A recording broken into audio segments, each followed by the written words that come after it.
Hello student, good morning.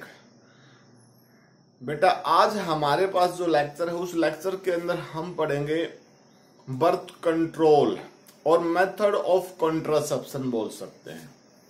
Previous lecture के अंदर हमने पढ़ा था कि किस तरीके से मेंस्ट्रुएशन साइकिल होता है और उस पार्टिकुलर साइकिल के अंदर यानी मेंस्ट्रुएशन साइकिल के अंदर हमने किस तरीके से तीन मेन फेज बनाए। तीन फेजेस के अंदर हमने प्रोलिफरेशन फेज जिसमें फॉलिकुलर जो प्रेजेंट था वो मैच्योर होता था, उस फॉलिकल्स के अंदर एग की डेवलपमेंट होते थे, एग की मैच्योरेशन होते थे। सेकंड हमने फिर सिक्रेटरी फेज लुटियल फेज की बात की कि वो एग जो है वो रिलीज हुआ और उसके बाद जो कॉर्पस लुटियम है उसकी मेंटेनेंस हुई। थर्ड फेज हमने बताया कि जब एग फर्टिलाइज नहीं होता तो ऐसी सिचुएशन में यूट्रस की जो मेम्ब्रेन कॉर्पस लुटियम के हार्मोन प्रोजेस्टेरोन के द्वारा जो कंट्रोल होते थे वो कंट्रोल अनकंट्रोल्ड वे में कन्वर्ट हो जाता है। तो ऐसे में यूट्रस की मेम्ब्रेन ब्लीड आउट हो जाती है। This is called the bleeding phase. Menstrual phase भी बोलते थे उसको हमने। तो ये कल के लेक्चर की बात थी। आज हमारे पास जो टॉपिक है उसको हम बोलते हैं बर्थ कंट्रोल या मेथड ऑफ कॉन्ट्रासेप्शन। अब ऐसे में हमारे पास ये टॉपिक हमें क्यों जरूरी है? यू नो कि बेटा day by day population of India increase. अब जब इंडिया की population day by day increase होती है तो ऐसे में there are the lot of difficulties are created. वो जो डिफिकल्टीज क्रिएट होती हैं उनमें क्या चीज है भाई? पॉपुलेशन इंक्रीज होगी तो स्पेस के लिए कंपटीशन बढ़ेगा, फूड के लिए कंपटीशन बढ़ेगा, जॉब्स के लिए कंपटीशन बढ़ेगा। तो हमने कुछ ऐसा मेथड फॉलो करना है जिसके बेस के ऊपर without killing foetus, without killing any baby, हम बर्थ को नेचुरल तौर पे ही एक तरीके से कंट्रोल कर ले, यानी without causing any type of the harms to mother और बेबी। मदर को या बेबी को किसी तरीके का कोई भी हार्म पहुंचाए बगैर ही हम बर्थ को कंट्रोल कर ले। तो ऐसे में हमारे पास मेथड्स यानी birth control methods of contraception है। तो उसमें हमारे पास कौन कौन से मेथड हैं बेटा? देखिए हम यहाँ 10th क्लास में मेन 4 मेथड्स को हम पढ़ेंगे। तो उसमें हमारे पास कौन कौन से मेथड है या 5 मेथड्स को हम यहाँ पढ़ेंगे। तो सबसे पहले हमारे पास हम मेथड्स के बारे में लिखते हैं, ठीक है। There are the different type of the methods, ठीक है ना, which help into to control the birth. तो कौन कौन से मेथड हैं भाई? सबसे पहले तो what you mean by the birth control? Birth control का मतलब क्या होता है? देखिए, a process in which we control the birth of baby by the different contraceptive methods, ठीक है। डिफरेंट कॉन्ट्रासेप्टिव मेथड्स जो हमारे पास प्रेजेंट है उन कॉन्ट्रासेप्टिव मेथड्स को हम फॉलो करेंगे और उन्हीं कॉन्ट्रासेप्टिव मेथड्स के बेस के ऊपर बर्थ को हम कंट्रोल करेंगे। अब हमारे पास वो बर्थ को कंट्रोल करने के जो कॉन्ट्रासेप्टिव मेथड्स हैं वो कौन कौन से हैं भाई?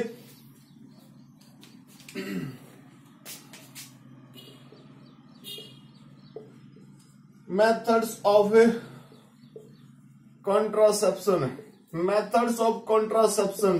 देखिए कौन कौन से मेथड्स हैं, उसमें हमारे पास कई मेथड हैं। जैसे भाई सबसे पहले हम कह सकते हैं natural method, natural method. Second हमारे पास क्या है भाई? फिजिकल मेथड,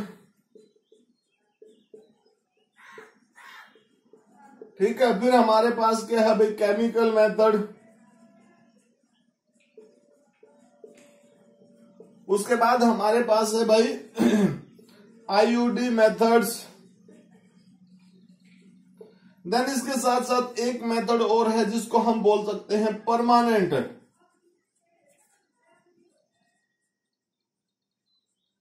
जिसको हम बोल सकते हैं परमानेंट मेथड्स। तो इन सभी मेथड्स के अंदर बहुत सारे मेथड्स इंक्लूड हैं। तो एक बार फिर देख लीजिए आप इनको, ये कौन कौन से मेथड हैं। सबसे पहले हमारे पास है भाई नेचुरल मेथड्स, यानी without causing any type of the harms. हम नेचुरली तौर पे without using any type of the chemical या फिजिकल, किसी भी टाइप की कोई भी डिवाइस या किसी तरीके का कोई केमिकल्स हम इसमें यूज नहीं करेंगे। देन हमारे पास नेक्स्ट है physical methods, then chemical methods, IUD methods and permanent methods. ये डिफरेंट मेथड्स जो हैं मेथड्स ऑफ कॉन्ट्रासेप्शन है। तो इनको, इन सभी मेथड्स को हम 1 बाय 1 करके पढ़ाएंगे आपको। तो सबसे पहले हमारे पास है नेचुरल मेथड। तो first of all we have the natural method.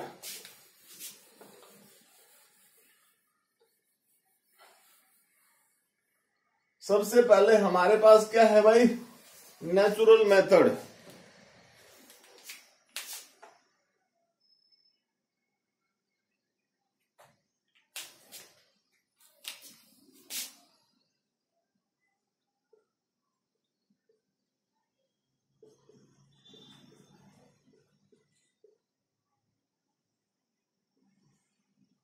A method in which we cannot use any type of the physical or chemical conditions। ठीक है ना, किसी भी तरीके की कोई फिजिकल और केमिकल्स कंडीशंस हम यूज नहीं करते।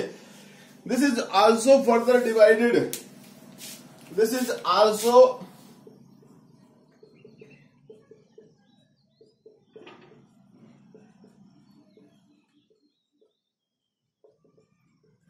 डिवाइडेड। ये अगेन फिर से डिवाइड कर दिया, और उसमें हमारे पास कौन कौन से 3 मेथड्स प्रेजेंट हैं भाई। कौन कौन से 3 मेन मेथड्स हैं उनके बारे में हम आपको बताते हैं। सबसे पहले हमारे पास है भाई इसमें safe period, safe period. Second हमारे पास है भाई कोइटस इंटरप्ट, ठीक है, इंटरप्ट बोल सकते हैं भाई इसको, कोइटस इंटरप्ट्स, ठीक है। उसके बाद हमारे पास है भाई लैक्टेशनल एमिनोरोया, ठीक है। ये भाई हमारे पास 3 मेथड्स है। अब इन 3 मेथड्स में क्या चीज है भाई, 1 बाय 1 करके हम इनको एक्सप्लेन करते हैं, ठीक है ना। कौन कौन सा अप्रोच है हमारे पास, क्या होता है इसके अंदर। सबसे पहला केस हमारे पास है बेटा, सबसे पहला हमारे पास है सेफ पीरियड। देखिए इस मेथड के केस में क्या है, नाम से पता चल रहा है सेफ पीरियड। इट्स मीन्स एक ऐसा टाइम होगा जिस पार्टिकुलर टाइम के अंदर हमें सेफ है बर्थ को कंट्रोल कर सकते हैं। कैसे कर सकते हैं भाई, यू नो कि हमारे पास फीमेल्स जो हम उनके पास एक पीरियड होता है, that is called the menstruation period, जो इससे पहले वाले लेक्चर में हमने बताया था। तो उस लेक्चर के अंदर हमारे पास यानी 1 to 29 डेज का हम पीरियड काउंट करते थे, 1 to 29 डेज का पीरियड काउंट करते थे। अब ऐसी सिचुएशंस में हमारे पास पहले जो 15 डेज है, 14 to 15 डेज जो प्रेजेंट थे, उस पार्टिकुलर फेज को हम प्रोलिफरेशन फेज बोलते थे। ये हमारे पास फॉलिकुलर फेज या प्रोलिफरेशन फेज था। अब ऐसे केस में हमारे पास ग्राफियन फॉलिकल जो है वो मैच्योर होता था, और जब ग्राफियन फॉलिकल्स यहाँ पर मैच्योर होगा तो सिंपल सी बात है, इस टाइम के ऊपर एग जो है वो मैच्योर है। अब एग सिक्रीट होगा, मीन्स यहाँ पर हमारे पास ओव्यूलेशन फेज इंक्लूड था बेटा। इस ओव्यूलेशन फेज के अंदर ओवेरी के अंदर से एग निकलकर मीन्स जो ओवेरी के अंदर से एग रिलीज होके वो कहा जाएगा, ओविडक्ट के अंदर जाएगा, फैलोपियन ट्यूब जो उसके अंदर एग जाएगा। अब उस पार्टिकुलर टाइम के बेस पर देखिए आप, यहाँ देखिए 15 to 17 डेज हमारे पास इंक्लूड हो गए। अब ये 17 डेज के बेस के ऊपर यहाँ तक होए, देन हमारे पास क्या है, सिक्रेटरी फेज। वो एग यहां से इमिट होगा, और जब एग इमिट होगा तो एक तरीके से हमारे पास ये सेकंड फेज जो था जिसको हम सिक्रेटरी फेज बोल रहे थे या लुटियल फेज बोल रहे थे, और यहाँ पर हमारे पास ब्लीडिंग फेज है। ये हमारे पास क्या है, ब्लीडिंग फेज। तो ये जो टाइम है हमारे पास, यानी ब्लीडिंग फेज जो हमारे पास है, या इससे पहले वाला टाइम जो है, इस पार्टिकुलर टाइम को यहां से लेकर यहां तक अगर हम इंक्लूड करते हैं, it's means this one is the time at which egg are ready to fertilize. ये एक ऐसा टाइम है जिस टाइम पर हमारे पास एग अवेलेबल है फर्टिलाइजेशन के लिए, जिसको हम कह सकते हैं कि ये वही टाइम है जिस टाइम को हमने अवॉइड करना है, यानी इस पार्टिकुलर टाइम के ऊपर अवॉइड कोपुलेशन। ठीक है ना, हम यहां क्या कर सकते हैं,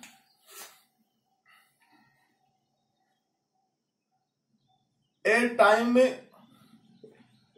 period eight which we need to avoid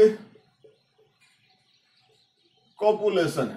ये वो टाइम पीरियड है जिसपे हमें जरूरत है कॉपुलेशन को अवॉइड करने की, बिकॉज एग आर अवेलेबल है, because egg is available for fertilised.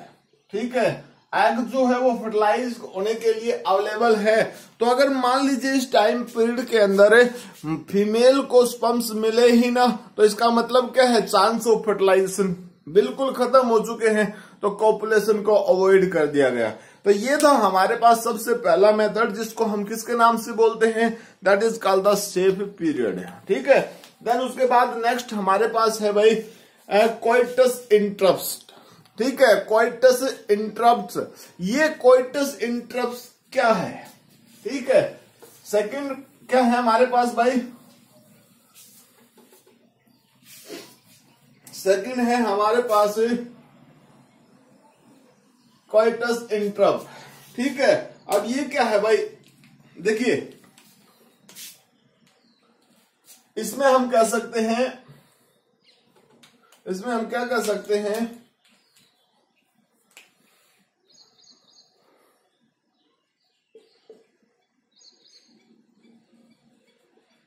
withdrawal out the semen from a female genital tract at the time of copulation। जो कॉपुलेशन का टाइम है भाई, उस टाइम पर क्या कर सकते हैं, विड्रॉ आउट कर सकते हैं। मतलब जो स्पर्म्स अवेलेबल हैं, उन स्पर्म्स को फीमेल जेनाइटल ट्रैक्ट से बाहर कर सकते हैं। ठीक है, इस चीज को हम क्या बोलते हैं, कोइटस इंटरप्शन। यानी सिंपली हम कह सकते हैं ए process in which sperm are not ejaculated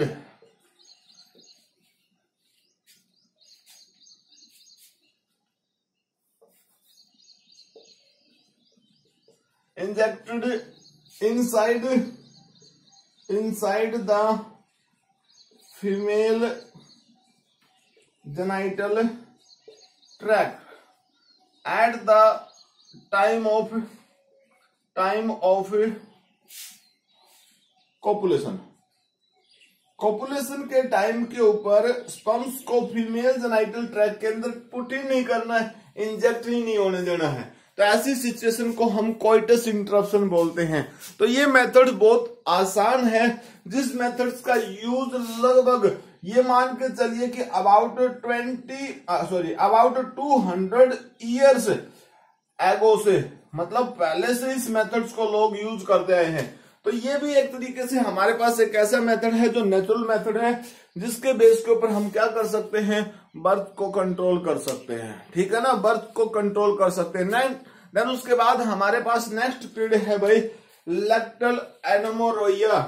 ठीक है ना, अब लैक्टल एनोमोरेया वर्ड से पता चलता है it's means vigorous breast feeding, ठीक है ना। लैक्टल एनोमोरेया breast feeding.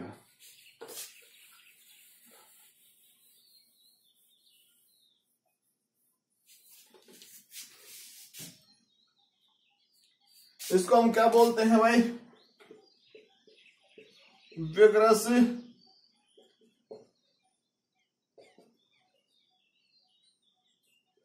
Feeding which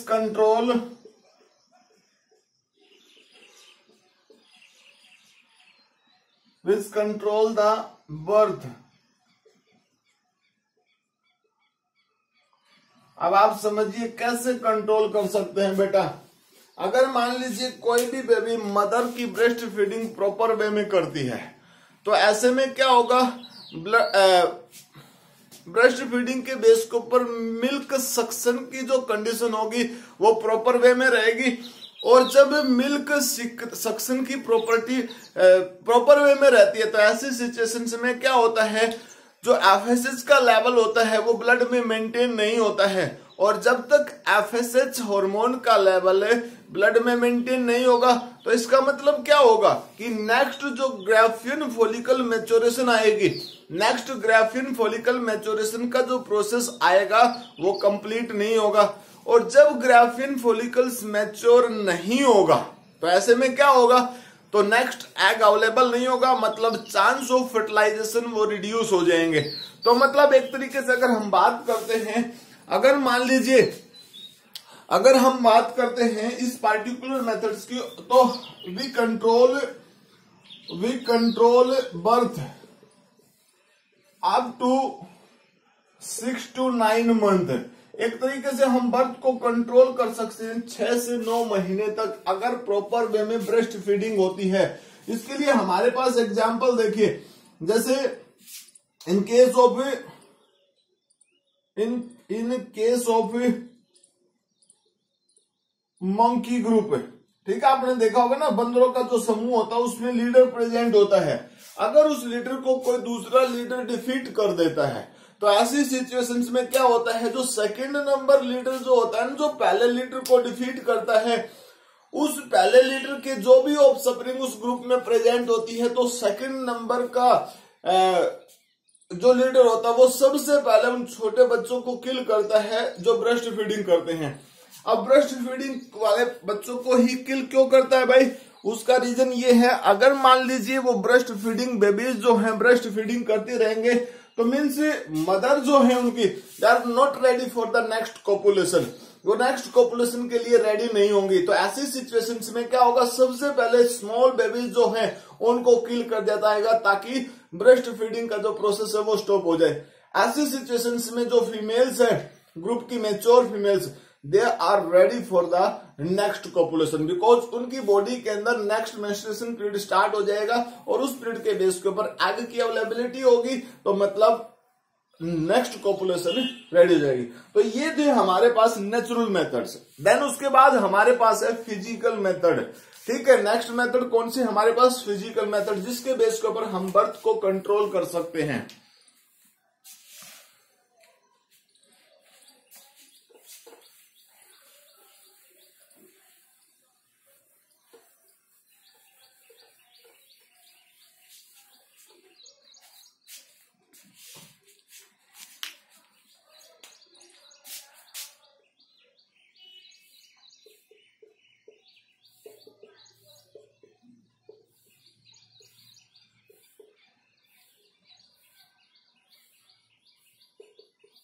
physical methods, यानी इसको हम बैरियर मेथड भी कह सकते हैं, also called barrier method.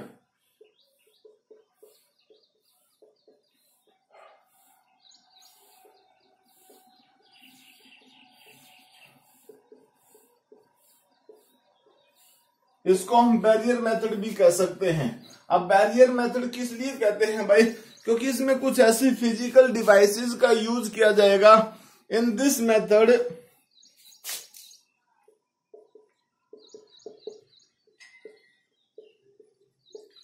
Mail और female uses the some types of physical devices which is control the fertilization of egg, जो एग की फर्टिलाइजेशन को कंट्रोल करती हैं, which control the all conditions, means mixing of egg with sperm, तो उस चीज को वो कंट्रोल करने वाले प्रोसेस है। अब ऐसे में हमारे पास फिजिकल मेथड्स में टाइप्स हैं।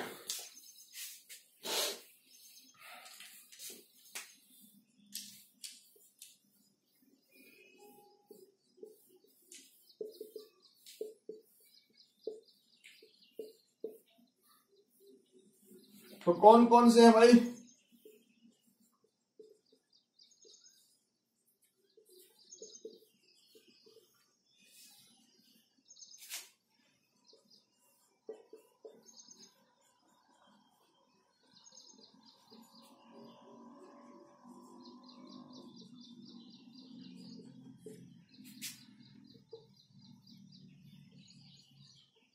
ठीक है, हमारे पास डिफरेंट मेथड्स हैं, जिसमें हमारे पास क्या है भाई? कॉन्डोम है, फेमिडोम्स है, डायाफ्रागम्स है, वैलेट्स है। ठीक है, ये सब मेथड्स जो हम फिजिकल मेथड्स में इंक्लूड करते हैं। और ये सब मेथड्स किस तरीके से यूज होते हैं भाई? हम इसमें सर्विकल स्कैब का भी यूज करते हैं, सर्विकल स्कैब का भी यूज करते हैं।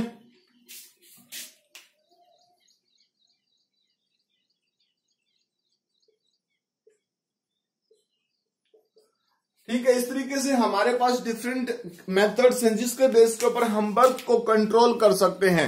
तो देखिए हमारे पास कौन कौन से, सबसे पहले हम देखते हैं, इन मेथड्स को हम एक्सप्लेन करते हैं प्रॉपर वे में कि ये बर्थ को कैसे कंट्रोल करते हैं।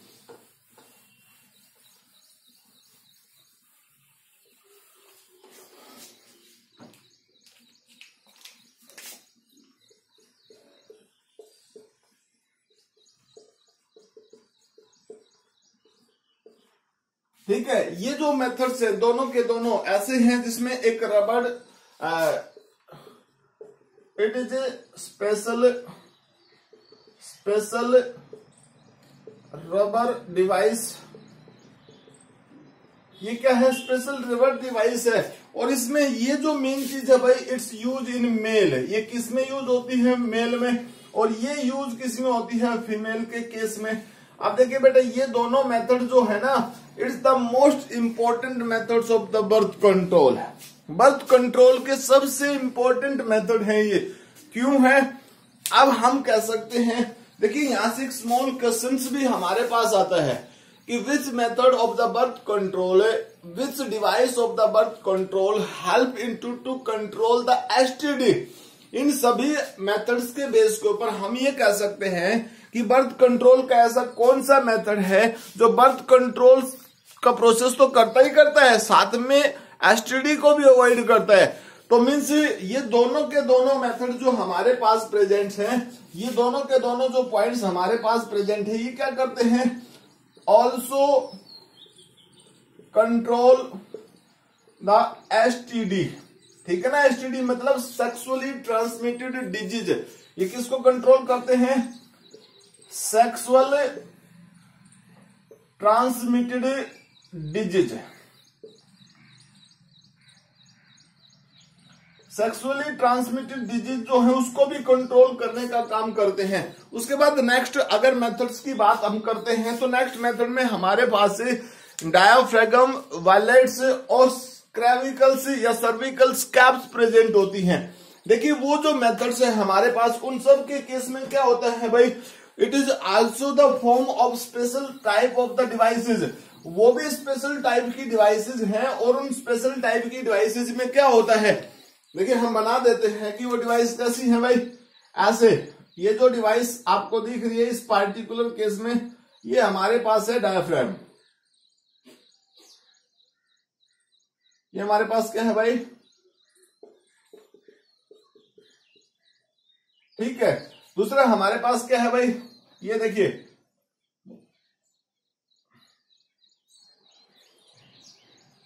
ये हमारे पास कैप लाइक स्ट्रक्चर्स में प्रेजेंट है, ठीक है ना, कैप लाइक स्ट्रक्चर्स में। तो ये हमारे पास सर्विकल कैप है, ठीक है। उसके बाद इसमें और ये क्या है, सर्विकल कैप। उसके बाद हमारे पास there are no difference between, ये जो कंडीशन है इसमें कोई ज्यादा डिफरेंस नहीं है। ये हमारे पास है वेलेट, इसमें और इसमें कोई ज्यादा डिफरेंस नहीं है। यहां पर इन दोनों की बात करते हैं तो देखिए बेटा इसका मेन यूज क्या है। These are the fit in the female genital track. ये जो डिवाइसेस हैं fit in the female genital track, हम लिख सकते हैं these devices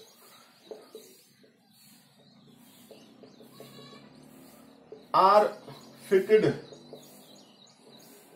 in the female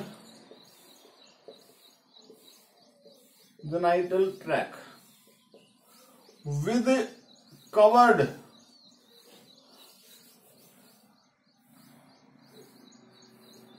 covered with spermicides cream. Special cream का यूज किया जाता है, मतलब एक स्पेसिफिक समीयर बनाई जाती है, स्पेसिफिक एक लेयर बनाई जाती है। यानी हम ये कह सकते हैं कि जब इन डिवाइसेस का यूज किया जाता है तो इन डिवाइसेस को इंटरनली यहां से कवर कर दिया जाता है by the help of the स्पर्मिसाइड्स, ठीक है। तो ये जो डिवाइसेस है इंटरनली वाल जो प्रेजेंट है कवर्ड विद द, इन सभी डिवाइसेस को कवर्ड कर दिया जाता है बाय द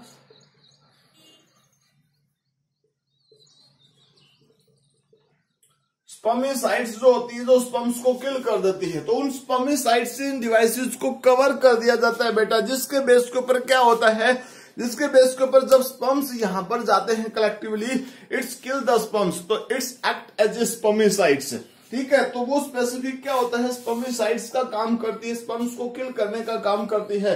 तो हमारे पास आज के इस लेक्चर के अंदर मेन हमने दो ही मेथड्स के बारे में बताया है जो बर्थ कंट्रोल कर सकते हैं, यानी जो मेथड्स ऑफ कॉन्ट्रासेप्शन है।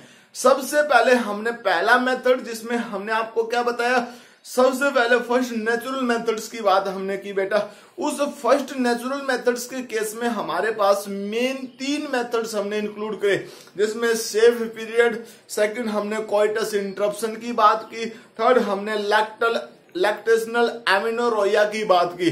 जिन तीनों मेथड्स के बेस के ऊपर नेचुरली हम बर्थ को कंट्रोल कर सकते हैं। देन उसके बाद हमने फिजिकल मेथड की बात की, जिसमें हमने बैरियर मेथड का, मतलब फिजिकल मेथड्स को also called the barrier method. और उसी बैरियर मेथड्स के अंदर हमारे पास मेन जो अप्रोच हमारे सामने आए वो क्या हुए, स्पेशल फिजिकल बैरियर का हम यूज करते हैं। और वो स्पेशल फिजिकल बैरियर्स में हमारे पास क्या है, स्पेशल टाइप की कुछ डिवाइसेस प्रेजेंट हैं, उन डिवाइसेस का हम यूज करते हैं। और वो जो डिवाइसेस है उसमें हमारे पास क्या क्या है भाई, condoms which is use by the male, femidoms which is use by the females.